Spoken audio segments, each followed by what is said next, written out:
नमस्कार, मैं पीहू और आप देख रहे हैं लोकमत राजस्थान। राजस्थान के कॉलेज और विश्वविद्यालय परिसरों में छात्र संघ चुनाव को लेकर सियासी और छात्र आंदोलन लगातार तेज हो रहा है।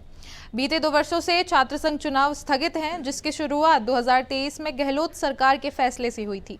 अब जबकि राज्य में भाजपा सत्ता में है, छात्रों को उम्मीदें थीं कि लोकतांत्रिक प्रक्रिया बहाल होगी, लेकिन ऐसा नहीं हुआ।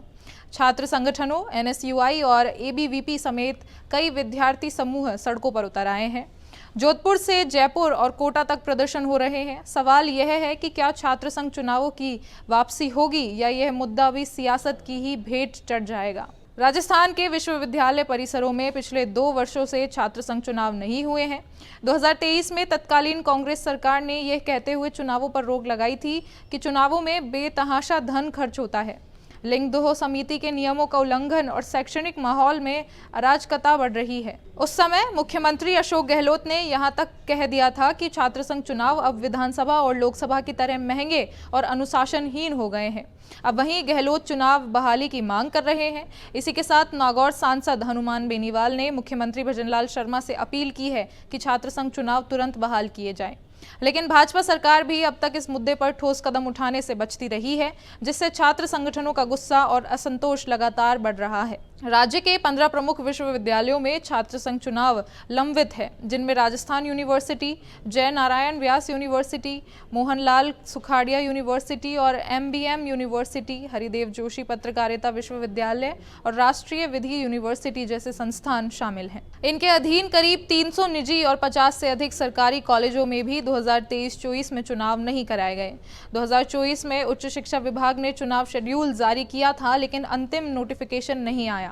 अब इस मुद्दे को लेकर हाईकोर्ट में याचिका भी दायर हुई, लेकिन हाईकोर्ट द्वारा उसे खारिज कर दिया गया। यानी अब तक न सरकार और न ही विश्वविद्यालय प्रशासन चुनाव बहाली को लेकर गंभीर है। इस स्थिति के विरोध में एनएसयूआई, एबीवीपी और अन्य छात्र संगठनों ने जबरदस्त आंदोलन शुरू कर दिए हैं। एनएसयूआई के नेता अभिषेक चौधरी, शुभम रेवाड़ा और आलोक वर्मा ने जहां धरने दिए, वहीं एबीवीपी के कार्यकर्ता जैसे मनु दादीच और भारत भूषण यादव भी खुलकर मैदान में हैं। जोधपुर विश्वविद्यालय में छात्रों ने छात्र चेतना यात्रा निकाली, जिसमें वे गांधी, रानी लक्ष्मीबाई जैसे महानायकों की वेशभूषा में कलेक्टर ऑफिस तक पहुंचे और शांतिपूर्ण ज्ञापन सौंपा।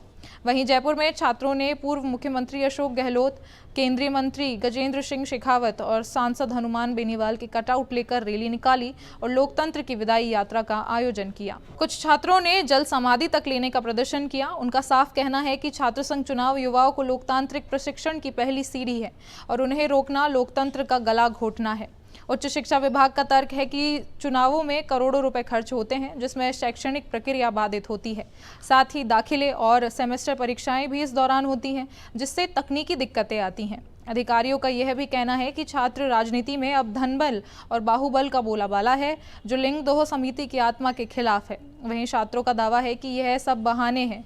असली वजह एनएसयूआई की चुनावी हार और एबीवीपी की जीत हो सकती है, जिससे कांग्रेस सरकार चुनाव टालती रही है और भाजपा सरकार ने भी इस स्थिति को बनाए रखा है।